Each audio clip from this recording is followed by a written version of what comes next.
Minus Laplacian, এবং এটার solution plane wave solution আমরা দেখেছি। প্লেন ওয়েভ সলিউশন হচ্ছে, এগুলো আমি জিজ্ঞেস করবো ভেবেছিলাম কিন্তু যাই হোক আজকে সময় নেই, আমরা জানি সেটা হচ্ছে E equal to the real part of V0 e to the I k dot r minus omega t, এটা আমরা জানি, এবং এটা সলিউশন হবে তখনই হবে যখন ওমেগা হচ্ছে মড কে টাইমস সি, যে সিটা ওপরে আসছে সেই সিটা, তাই তো? এখান থেকে আমরা কি জানতে পাচ্ছি? এখান থেকে আমরা জানতে পাচ্ছি যে তাহলে constant phase surface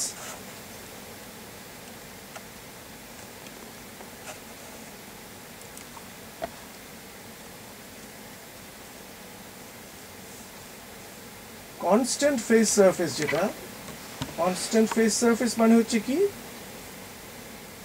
constant phase surface মানে হচ্ছে যেখানে ফেজটা কনস্ট্যান্ট,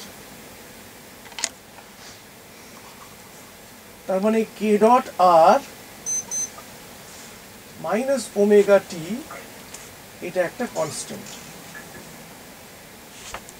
তাহলে এখান থেকে আমরা যেটা সঙ্গে সঙ্গে বুঝতে পারছি সেটা কি না, সেটা হচ্ছে যে ফেজ ভেলোসিটি বা phase speed, phase velocity magnitude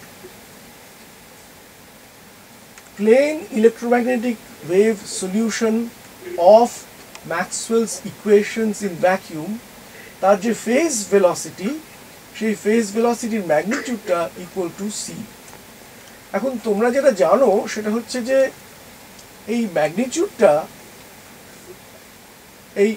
এই সিটা ম্যাক্সওয়েলস ইকুয়েশনে একটা প্যারামিটার হয়ে আসছে। প্যারামিটার মানে প্রত্যেকটা ফ্রেমে তার একই ভ্যালু থাকবে।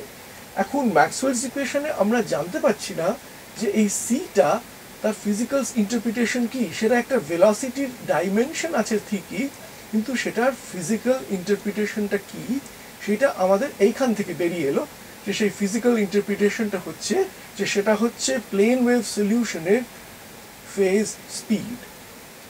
তাহলে এর থেকে আমরা যেটা জানতে পারছি সেটা হচ্ছে সরি এটা একটু বাজে হলো, সিটা একটা অ্যাবসলিউট কোয়ান্টিটি, অর্থাৎ কিনা একইভাবে বলা যায় যে সিটা হচ্ছে ইনভেরিয়েন্ট। অ্যাবসলিউট এবং ইনভেরিয়েন্টের একই মানে, অ্যাবসলিউট এবং ইনভেরিয়েন্টের মানে হচ্ছে যে সমস্ত ফ্রেমে সেটা একই ভ্যালু থাকছে, সেটাকে তুমি স্কেলারও বলতে পারো, ঠিক আছে? এই ব্যাপারটা আমরা তাহলে বুঝতে পারছি। তাহলে ব্যাপারটা কি দাঁড়ালো না, যদিও আমাদের গালিলেও বুঝিয়েছিলেন যে পৃথিবীতে সমস্ত ভেলোসিটিকেই রিলেটিভ ভেলোসিটি হতে হবে, এখন আমরা এইটা বুঝতে পারছি যে plane wave solutions of Maxwell's equations, তাদের যে ফেজ ভেলোসিটি সেইটা কিন্তু রিলেটিভ নয়, সেটা অ্যাবসলিউট বা ইনভেরিয়েন্ট।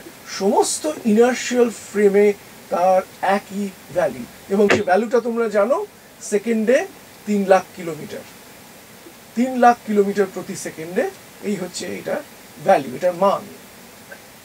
তাহলে এখানে আমরা বুঝতেই পাচ্ছি যে এটার সঙ্গে গালিলেওর যে উক্তি তার একটা বিরোধ আছে, এবং এই বিরোধটা আমরা আগের বারই বলেছিলাম কি করে রিজলভ করব। এই রেজলিউশনটা আসছে এইভাবে যে গালিলেও এবং নিউটন এবং তাদের পূর্ববর্তী যত বৈজ্ঞানিক, যত দার্শনিক, সবাই মনে করেছিলেন যে টি ইকুয়ালস টি প্রাইম, এইটা ছিল তাদের সবচেয়ে বড় কথা। কিন্তু এখন আমরা বুঝতে পারছি যে এটা যদি ধরে রাখতে হয় তাহলে সিটা অ্যাবসলিউট হতে পারে না, যদি T equal to t prime হয়, অর্থাৎ সমস্ত ইনার্শিয়াল ফ্রেমের একটাই সময় থাকে, সেক্ষেত্রে আমরা কিছুতেই সিটাকে ইনভেরিয়েন্ট পাবো না। অতএব আইনস্টাইন যে প্রথম পরিবর্তনটা আনলেন, আইনস্টাইনের পরিবর্তনটা হচ্ছে সেটাই যে t not equal to t prime. তার মানে টাইম ইজ রিলেটিভ।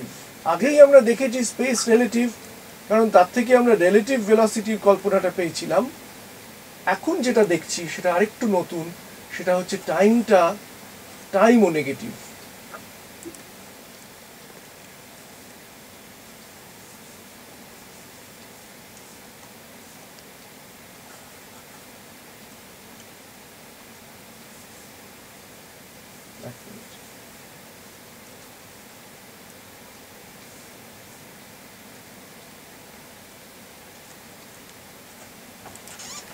মানে এইটা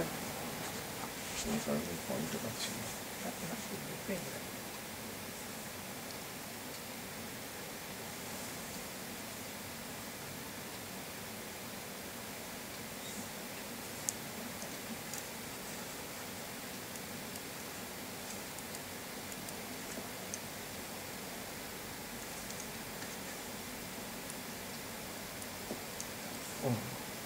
উপরে আছে, হ্যাঁ পেয়েছি, ঠিক আছে, সরি আমারই দোষ, আমি অনেক উপরে চলে গেছি, নিচে চলে গেছি। আচ্ছা, তাহলে আমরা যেটা দেখতে পাচ্ছি যে টাইমটা যদি রিলেটিভ হয় আর সিটা যদি অ্যাবসলিউট হয়, তাহলে আমাদের একটা ইকুয়েশন আমরা লিখতে পারি, দেখো সেটা হচ্ছে dr অ্যাবসলিউট ভ্যালু dt,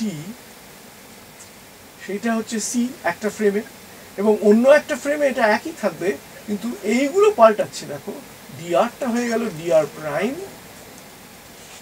এবং dt-টা হয়ে গেল dt প্রাইম। এই সিম্পল জিনিসটা থেকে, যেটা constancy of the speed of light, সেখান থেকে সঙ্গে সঙ্গে আমরা দেখতে পাচ্ছি যে এই জিনিসটা, এই পার্টিকুলার জিনিসটা একটা ইনভেরিয়েন্ট। এটা 0 এবং এটা হচ্ছে equal to c square dt square prime minus dr prime square. অর্থাৎ কিনা, যদিও আমরা জানি যে টিটা টি প্রাইমের সমান নয়, ডিটি আর টি এর মধ্যে তফাৎ হচ্ছে যে আমি অরিজিন থেকে মাপছি না আমি অন্য কোনো টাইমের সাপেক্ষে মাপছি, এটাই তফাৎ। সিমিলারলি ডিআর আর আর এর মধ্যেও তফাৎ নেই যখন আমি ম্যাগনিটিউড নিচ্ছি। তাহলে এখান থেকে যেটা আমার পরিষ্কার বেরিয়ে আসছে যে এই পার্টিকুলার কম্বিনেশন, যেটাকে আমি নাম দেব ডিএস স্কোয়ার, এই পার্টিকুলার কম্বিনেশনটা সবসময় ইনভেরিয়েন্ট, অর্থাৎ DS square equal to DS prime square equal to 0।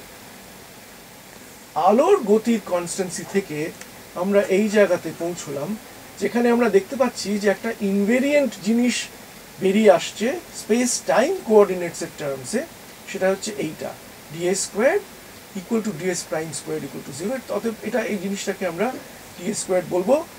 এটার একটা নাম আছে, এটাকে বলে ইনভেরিয়েন্ট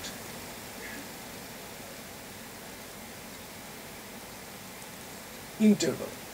তুমি যদি আরো একটু বেশি করে বলতে চাও বিশদভাবে, ইনভেরিয়েন্ট স্পেস টাইম ইন্টারভাল। এই ইনভেরিয়েন্ট স্পেস টাইম ইন্টারভালটার ফলে আমরা কতগুলো জিনিস সুন্দরভাবে বুঝতে পারবো। যেমন আমরা এবারে নতুন দুটো কোঅর্ডিনেট ডিফাইন করব, এক্স প্লাস মাইনাস। সে দুটো কি না, সে দুটো হচ্ছে c t plus minus absolute value of r. এইটা যদি করি তাহলে বুঝতেই পারছো। আচ্ছা, সিটিটাকে আমি আরেকটা জিনিস বলি, যে সিটিটাকে, এই জিনিসটাকে আমি একটু নতুনভাবে লিখবো, এটাকে x0 লিখবো, যাতে করে x0 আর r এর ইউনিটস গুলো একই থাকে, তাহলে আমাকে ইউনিট নিয়ে আর মাথা ঘামাতে হবে না। সঙ্গে সঙ্গে তাহলে আমরা কি বুঝতে পারছি যে ওপরের যে ইকুয়েশনটা ডিএস স্কোয়ারটা যে equal to zero, ds prime square আর ডিএস স্কোয়ার সমান দুটো ইকুয়াল টু জিরো, এই ইকুয়েশনটাই লেখা যায় d x plus prime dx minus prime equal to 0 equal to dx plus dx minus, তাই তো? ঠিক আছে, এখন এই জিনিসটা dx plus dx minus যদি শূন্য হয় তাহলে কি হচ্ছে, তাহলে এটাকে এবারে এই একই ইকুয়েশনকে আমরা লিখতে পারি, মনে রেখো যে এই ডি গুলোর মানে হচ্ছে দুটো ঘটনার মাঝামাঝি, দুটো ঘটনার মধ্যে যে এক্স প্লাসটা আছে, দুটো ঘটনার মধ্যে যে এক্স মাইনাসটা আছে। তো এবারে আমি একটা কোঅর্ডিনেট সিস্টেম চুজ করে একটা ঘটনাকে, ঘটনা বলছি এই কারণে যে তার লোকেশন আছে আর এর কোঅর্ডিনেটসগুলো, কম্পোনেন্টসগুলো, এবং তার সময়ও আছে, এই চারটে জিনিস মিলিয়ে হচ্ছে ডিএক্স প্লাস ডিএক্স মাইনাস। তো এটাকে এবারে আমি যদি এই ইকুয়েশনটাকেই আমি যদি এবারে একটা জিনিসকে একটা অরিজিনে রাখি, একটা ঘটনাকে যদি অরিজিনে রাখি, তাহলে এটা হয়ে যাচ্ছে x plus x minus x plus prime x minus prime equal to zero equal to x plus x minus. ঠিক আছে, সেক্ষেত্রে সলিউশন, সেক্ষেত্রে আমি ইমিডিয়েটলি বুঝতে পারছি যে হয় x plus equal to zero আর নয় x minus equal to zero.